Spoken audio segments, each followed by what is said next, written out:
Hello प्यारे बच्चों, आप लोग कैसे हैं? आई होप आप लोग अच्छे होंगे, स्वस्थ होंगे और मजे में पढ़ाई कर रहे होंगे। तो स्वागत है आप सभी का आपके अपने चैनल स्टडी पॉइंट में। तो आज हम लोग इस वीडियो में पढ़ने वाले हैं कि किसी भी समीकरण का प्रजगुणन विधि से कैसे सोल्व करें। तो प्यारे बच्चों, बिना समय को गवाए हुए चलते हम सवाल की। तो सवाल में दिया गया है कि निम्न समीकरण के योग को प्रजगुणनखंड विधि द्वारा कैसे हल करें। तो प्यारे बच्चों, क्या है प्रजगुणनखंड विधि द्वारा किसी भी समीकरण का हमें क्या करना है, तो हल करना है।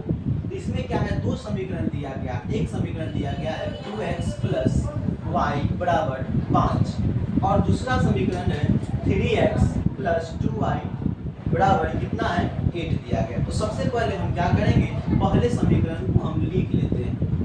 तो कितना होगा, 2x + y बराबर 5। इसको क्या मानते हैं प्यारे बच्चों, समीकरण 1 मानते हैं। फिर क्या करेंगे, हम दूसरे समीकरण को हम लिख लेते हैं। तो कितना होगा, 3x + 2y बराबर 8। इसको क्या करेंगे प्यारे बच्चों, समीकरण हम 2 मान लेंगे। अब क्या करेंगे, जब प्रजगुणनखंड विधि ज्ञात करने के लिए सबसे पहले हमको क्या करना पड़ेगा, तो समीकरण को 0 के बराबर करना पड़ता है। तो हम क्या करते हैं, 0 के बराबर हम समीकरण को करते हैं। सबसे पहले हम क्या करेंगे, समीकरण 1 को लेते हैं। तो लिखते हैं समीकरण, है ना, 1 को लेते हैं समीकरण 1 से।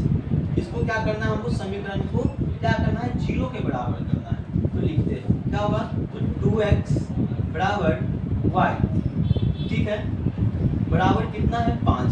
तो समीकरण को 0 करने के लिए हमें क्या करना पड़ेगा, जो इस साइड बराबर अंक दिया है हमको क्या करना पड़ेगा, इसको 0 करना है। तो क्या करेंगे हमको, सबसे पहले 2x बराबर y।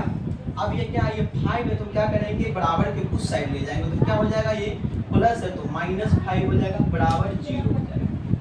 ठीक है, अब ये समीकरण क्या हो गया, तो 0 के बराबर हो गया। ऐसा ही हम क्या करेंगे, समीकरण 2 को लेंगे। ठीक है,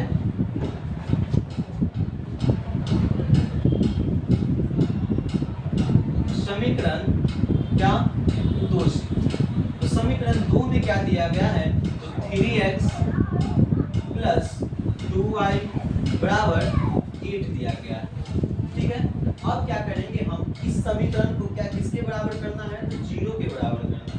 तो 0 के बराबर करने के लिए हमें क्या करना पड़ेगा, तो 3x + 2y बराबर क्या करेंगे, ये 8 को बराबर के इस साइड ले आएंगे। ठीक है, तो कितना होगा, +8 तो क्या हो जाएगा, -8 बराबर क्या हो जाएगा, 0 हो जाएगा। यानी इस समीकरण को भी क्या कर दिए, 0 के बराबर कर दिए। ठीक है, अब प्यारे बच्चों अब क्या करेंगे, तो सबसे पहले क्या करेंगे कि दोनों समीकरण को क्या करेंगे, हम इसमें से क्या करेंगे, जो x के गुना में है, y के गुना में है, यानी इसमें कितने पद दिया गया है, तो 3 पद। ठीक है, इसमें भी 3 पद। इसमें क्या करेंगे, पहले समीकरण को क्या मानेंगे हम, x के गुणांक को a1 बराबर कितना होगा, तो 2 होगा। b1 बराबर कितना होगा, तो क्या है, y के गुणांक में क्या है, कुछ नहीं है। जब कुछ नहीं होता है तो 1 होता है। ठीक है, c1 कितना हो जाएगा इसमें, तो कितना होगा, तो -5 हो जाएगा। ठीक है, अब इस समीकरण में हम क्या करते हैं, तो x के गुणांक में कितना है, 3 है, y के गुणांक में कितना है, 2 है, और इसमें कितना है, -8। क्या होगा, a1 यहाँ लिखेंगे, यहाँ क्या लिखेंगे, हम a2 लिखेंगे। ठीक है, तो a2 बराबर कितना होगा, 3 होगा। फिर क्या करेंगे, b2 बराबर कितना होगा, 2 होगा, और c2 बराबर कितना होगा, तो -8। ठीक है प्यारे बच्चों, तो अब हम क्या करेंगे, प्रजगुणनखंड विधि का हम यूज करेंगे। यानी कि प्रजगुणनखंड का फॉर्मूला हमें याद ही करना पड़ेगा, तभी जाके हम क्या करेंगे, इस सवाल को हम सोल्व कर पाएंगे। तो इसके लिए एक फार्मूला होता है, क्या होता है फार्मूला, तो x बटा b1 इंटू c2 होता है माइनस b2 c1 होता है, बराबर क्या होगा, तो y बटा c1 इंटू a2 होता है माइनस c2 इंटू a1 होता है, बराबर 1 बटा a1 इंटू b1 होता है, सॉरी क्या है, b2 होता है माइनस a2 इंटू b1 होता है। ठीक है, तो इस फॉर्मूले का हमें क्या करना है, यूज करना है। ठीक है, यानी आप लोगों को ये फॉर्मूला याद ही करना पड़ेगा इस सवाल को सोल्व करने के लिए। तो सबसे पहले हमें क्या करना है बच्चों कि यहाँ पे हमें सभी का मान हमें पता है, B1 का भी मान पता है, C2 का भी मान पता है, B2 का भी, यानी कि हमें सभी का क्या है, मान हमें पता है, पहले से हम ऑलरेडी निकाल चुके हैं। तो क्या करते हैं प्यारे बच्चों, सभी का मान हम बारी बारी से डालते हैं। ठीक है, तो यहाँ पे हम लिखेंगे, क्या लिखेंगे, x बटा क्या होगा, तो B1 का मान कितना दिया गया है, देखो तो B1 का मान कितना है, तो 1 दिया गया है, तो 1, ठीक है, इनटू, ठीक है, अब क्या है C2 देखेंगे, C2 कहाँ है प्यारे बच्चों, यहाँ है C2 का मान, C2 का मान कितना दिया गया, -8 है, तो -8 लिख देंगे। ठीक है, फिर क्या है, माइनस, तो माइनस, ठीक है, B2 कहाँ है, तो B2 यहाँ है, B2 का मान कितना दिया गया है, तो B2 का मान कितना दिया गया है, 2 दिया गया है, तो 2, ठीक है, उसके बाद C1 का मान कितना है, तो -5 दिया गया। ठीक है प्यारे बच्चों, अब क्या करेंगे हम, बराबर y बटा C1 का मान कितना दिया गया है, तो -5 दिया गया है। ठीक है, इनटू क्या है, A2 का मान कितना दिया गया है, 3 दिया गया है, माइनस, तो माइनस C2 का मान कितना दिया गया है, तो -8 दिया गया है, -8 दिया गया है। फिर क्या है, A1 का मान कितना है, तो 2 दिया गया है। ठीक है, बराबर 1 बटा A1 का मान कितना है, तो 2 है, इनटू B2 का मान कितना है, तो B2 का मान कहाँ कितना दिया गया है, 2 दिया गया है। ठीक है, माइनस A2 का मान कितना दिया गया है, तो A2 का मान कितना दिया गया है, तो 3 दिया गया है। फिर क्या है, B1 का मान कितना दिया गया है, तो 1 दिया गया है, 1 दिया गया। ठीक है, क्लियर। अब क्या करते हैं हम प्यारे बच्चों, इधर चलते हैं। ठीक है,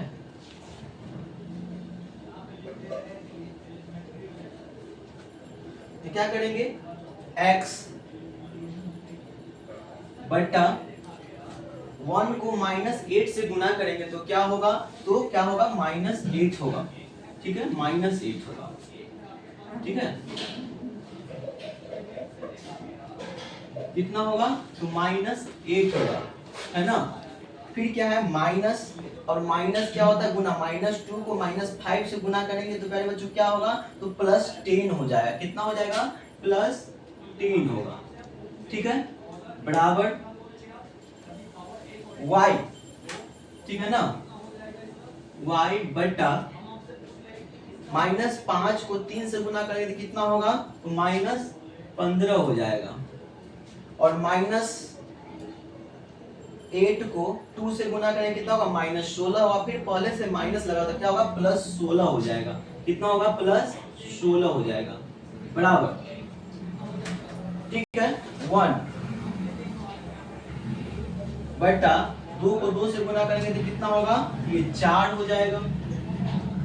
फिर क्या है, माइनस, तो माइनस, और क्या है, 3 को 1 से गुना करेंगे तो कितना हो जाएगा, तो ये हो जाएगा 3 हो जाएगा। ठीक है, अब प्यारे बच्चों क्या करेंगे हम, यहाँ पे फिर लिखेंगे x बटा, ठीक है, x बटा क्या है, -8 में क्या है, -8 को क्या करेंगे, +10 से क्या करते, घटाएंगे तो कितना होगा, ये 2 हो जाएगा, बराबर क्या होगा, y बटा 15, -15 और +16 क्या होगा, जुटेगा या घटेगा, तो ये क्या होगा, घटेगा। तो घटेगा तो कितना होगा, 16 में से 15 जाएगा तो कितना हो जाएगा, ये 1 हो जाएगा, बराबर 1 बटा कितना हो जाएगा, 4 में से 3 जाएगा तो क्या हो जाएगा, ये 1 हो जाएगा।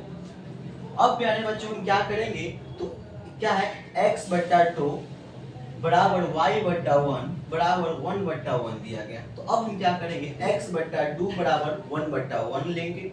फिर क्या करेंगे हम, y बटा 1 बराबर 1 बटा 1 लेंगे। चलो लिखते हैं, क्या करेंगे हम, x बटा 2 बराबर क्या करेंगे, 1 बटा 1। ठीक है, फिर दूसरे टर्म में हम क्या करेंगे, हम एक साइड क्या करेंगे, हम y बटा 1 बराबर 1 बटा 1।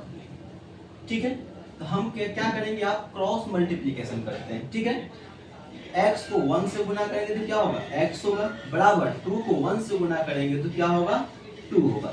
यानी यहाँ पे हमें x का वैल्यू कितना निकला, तो 2 निकला। ठीक है, ऐसा ही हम क्या करेंगे इस वाले टर्म में करेंगे, तो क्या होगा y बराबर क्या हो जाएगा 1 हो जाएगा। अब ये 1 कैसे होगा, वही कंडीशन है, 1 को क्या करेंगे हम y से गुना करेंगे तो y होगा, और 1 को 1 से गुना करेंगे तो क्या होगा 1। तो ठीक है प्यारे बच्चों, तो यहाँ पे हमने क्या किया है कि ब्रज गुणनखंड विधि द्वारा किसी भी समीकरण का क्या करते हैं, कैसे ज्ञात करते हैं वो निकाले। इसमें हम क्या किए हैं, x का वैल्यू निकाले हैं और y का वैल्यू निकाले हैं। लेकिन हमें ब्रज गुणनखंड विधि को ज्ञात करने के लिए सबसे पहले हमें ब्रज गुणनखंड विधि का फॉर्मूला याद करना पड़ेगा, जो कि ये फॉर्मूला दिया गया। आप लोगों को प्लीज इस को क्या है याद ही कर लीजिएगा, जिससे आपको सवाल बनाने में बहुत ही आसानी होगी।